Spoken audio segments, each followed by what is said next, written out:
નમસ્કાર મિત્રો, હું છું આચાર્ય ડૉક્ટર અજય પંડ્યા અને સત્યમ જ્યોતિષ કાર્યાલયની અંદર આપનું હાર્દિક સ્વાગત છે. મિત્રો, નવરાત્રિ ક્યારે શરૂઆત થાય છે?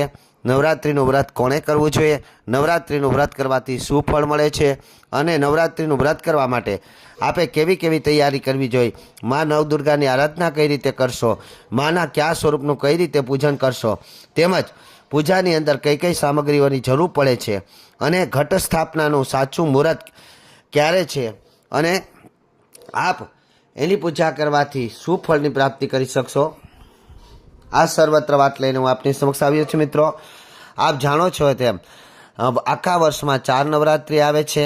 એક આસો સુદ નવરાત્રિ હોય છે, એક મહા મહિનાની નવરાત્રિ ગણવામાં આવે છે, એક અષાઢ મહિનાની નવરાત્રિ ગણવામાં આવે છે અને એક ચૈત્ર મહિનાની નવરાત્રિ ગણવામાં આવે છે. આમાં ખાસ કરી અને લોકો મા નવદુર્ગાના નવરૂપનું પૂજન કરે છે.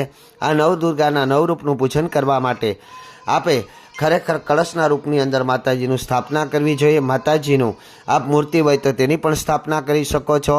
અને સાથે સાથે આજે એમની સાથે કોનું કોનું પૂજન કરવું જોઈએ આ સર્વત્ર વાત લઈને આવ્યો છું. તો પૂજન કઈ રીતે કરશો, ઘટ સ્થાપના કઈ રીતે કરશો?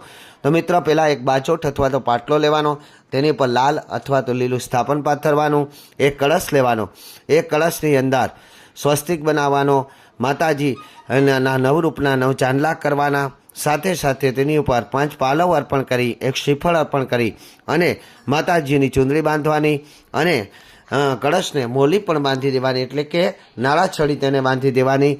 સાથે સાથે અષ્ટદળ કમળ બનાવી અને તે કળશની સ્થાપના કરવી. અહીં માતાજીની છબી મૂર્તિ હોય તો તેની પણ સ્થાપના કરી શકો છો. કોઈ પણ દેવનું પૂજન કરો તો તે પહેલાં પ્રથમ ગણપતિનું પૂજન થાય છે. આથી ગણપતિનું 16 પૂજન કરવું જોઈએ. અહીં ગણપતિને પંચામૃતથી સ્નાન કરી રીધિ સીધી સાથે તે જ બાજોટ ઉપર બેસાડવાના. સાથે સાથે આપની માતાજીની જો મૂર્તિ હોય તો તેનું પણ પંચામૃતથી આપ સ્નાન કરાવી શકો છો. એની પહેલાં નવરાત્રિ પહેલાં આપે જે જવારા વાવેલા હોય છે એ જવારાની પણ ત્યાં સ્થાપના કરવી જોઈએ. ત્યારબાદ માતાજીની ગંધર્વ કહેતા અબીલ કંકુ ચંદનથી પૂજા કરવી જોઈએ. સાથે સાથે અહીંયા દીપક અખંડ જે જ્યોત છે એ અખંડ જ્યોત મૂકવી જોઈએ અને અખંડ જ્યોત જલાવી જોઈએ. અહીં માતાજીને આહવાન કર્યા પછી માતાજીના નવરૂપનું પ્રથમ આહવાન કરવાનું છે.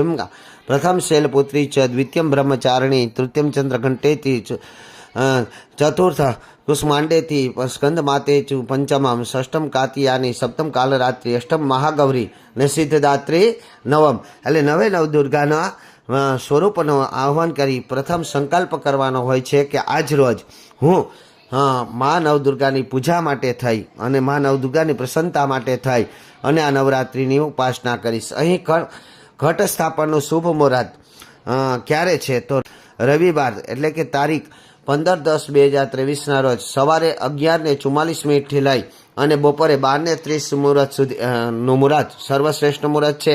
આ સિવાય અન્ય સારા શુભ ચોઘડિયાની અંદર પણ આપ આ માતાજીની સ્થાપના કરી શકો છો.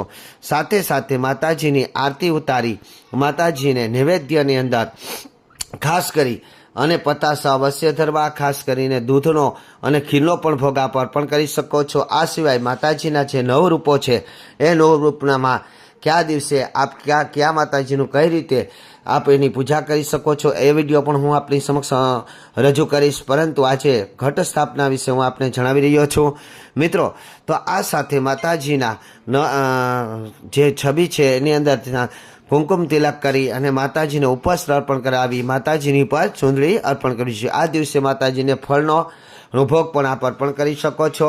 અને સાથે સાથે માતાજીની આરતી કરી અને અહીં માતાજીના જે આપણે અનુષ્ઠાન કરવાના હોય તો અનુષ્ઠાનનો સંકલ્પ કરવો, જેમની અંદર માં નવદુર્ગા હોમ દમ દુર્ગાય નમઃ અથવા તો ઓમ એમ રીમ ક્લીમ ચામુંડાય વિચય નમઃ ના જાપ આપ કરી શકો છો, જેનું પણ ખૂબ મોટું મહત્ત્વ છે.